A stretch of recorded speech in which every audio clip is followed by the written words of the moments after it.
Hey guys, how's it going? Welcome back to another breakdown. Before we begin, thanks to everyone who's checked me out on Spotify every single day this last week. You guys are awesome, as well as all of you on the Star Wars Theory forums at starwarstheory.com. The episode starts with Rampart really showing us how nasty he is with his dealings to Cham and his wife. As he speaks to Hauser, he learns that Hauser doesn't believe that Cham shot free. Rampart strikes some fear into Hauser for questioning the Empire and insinuating that Crosshair, or someone of Rampart's orders, made the shot to frame Cham. He quickly says that he doesn't know and changes his tune so as to not press Rampart. We can really see how Hauser is super conflicted in this episode, even more so than the last one when we met him.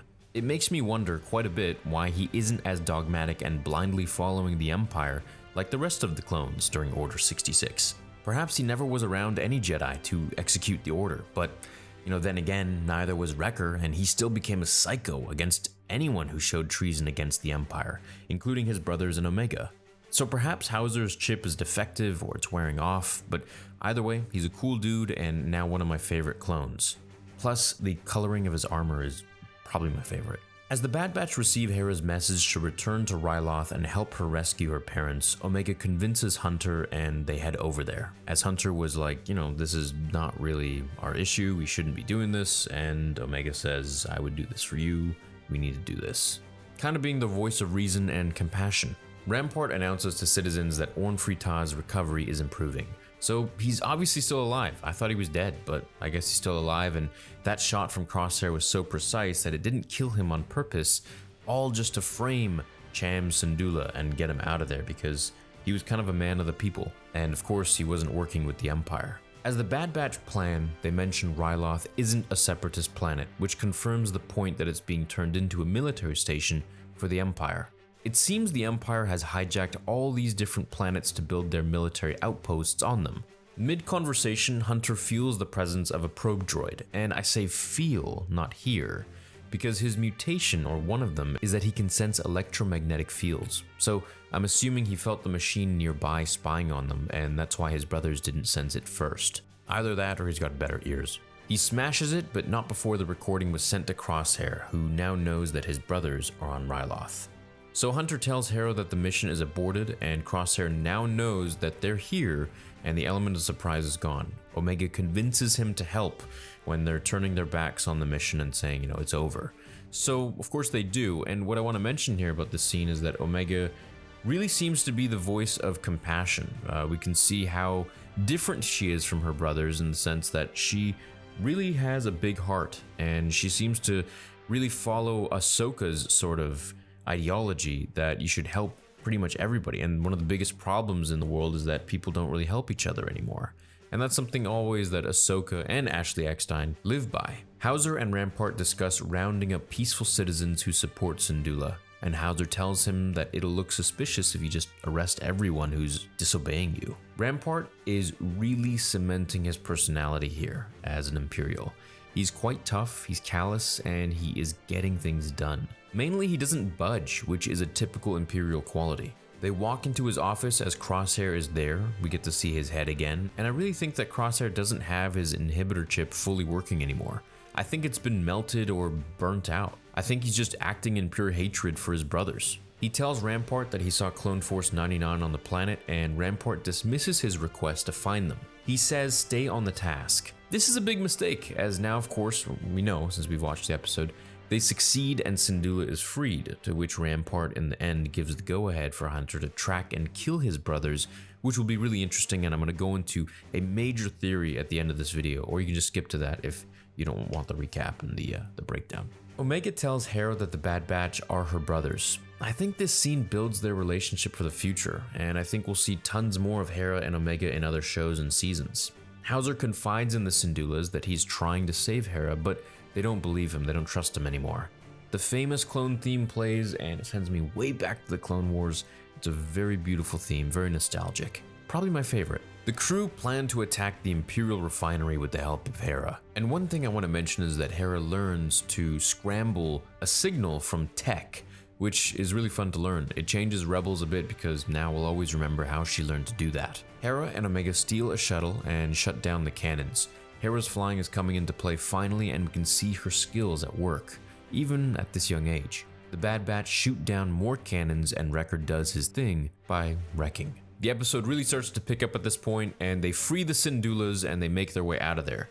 This is my favorite part of the episode, just up ahead here, where Hauser starts to really show his true colors. So Crosshair pulls some troopers to the front of the trap, which is the main door where the Bad Batch and the Syndulas are going to come out of. Hauser stops them from getting killed. He says, wait, as he tells them that Crosshair is outside the doors with more troopers waiting to gun them down or arrest them. He says that the Empire is doing a wrong thing, that he is on their side. This is the first time we see a clone act autonomously after Order 66, besides Cut Lawquane, who isn't really a trooper anymore. He's a farmer and a family man. They tell him to leave with them, and Hauser is a real man and says he won't abandon his squad, that they're good men. He has to get through to them. I think he knows that they're all brainwashed. I mean, there's no other option. I think he understands that something weird is going on here. And that's why he says that he has to try to get through to them, because there's something in the way. There's something blocking their ability to think and act reasonably. He tells them to get out of here while there's still time. And as they all run, we see Hunter stop and turn. I think Hunter wants to make him part of the Bad Batch, or part of their crew at least. And I think that he's going to come back for him in the next episode, or perhaps in the future. As Hauser walks through those doors, he tells his brothers to question what they're doing. He tells them that they came here to free Ryloth from Separatist control, but now we're being ordered to target the people we swore to protect. As he throws his blaster down and asks who will join him, we see a handful of clones full on drop in their blasters. So this was insane for me. During the watch party, I was like, what the heck is going on? This is so cool. Full-on Order 66 brainwashed clones going against their orders by a simple bit of reasoning from one of their own. It reminds me of when Rex tried this with Jesse and the 501st. It didn't really work like it did here. I mean, Jesse lowered his blaster a little bit, but it didn't really do all that much. I wonder if that's because Order 66 had just been issued, or if because those clones were mentally more affected by Order 66, perhaps, or more loyal to following orders. Perhaps now, time has dragged on, so the effects are wearing off maybe a little bit, and this is why the Empire wants recruits and to abandon the cloning process. Crosshair orders them to be arrested, calling them traitors, which seems like an inhibitor chip thing to say, traitors. But then again, maybe it's burnt out and he's just acting on loyalty to anything against his brothers. So in this case, being the Empire. The Bad Batch escape, the Syndulas escape, and they meet up for a little bit to tell Hunter that they must now organize their people. Hera mentions Tech showed her how to scramble a signature, and that she'll see Omega around. So this is definitely a confirmation to us watching, I believe, that they'll have more adventures together sometime in the future in other shows, maybe even live action. And I think we're going to get a lot more seasons of the Bad Batch. I highly doubt this is the only one. And for me, that's great because I actually really love this show now. Crosshair meets Rampart, and Rampart acknowledges he underestimated Clone Force 99, and that he'd much rather have them working with them than against them. Crosshair requests permission to hunt them down, and Rampart grants it. End of episode. Okay, so here's the thing.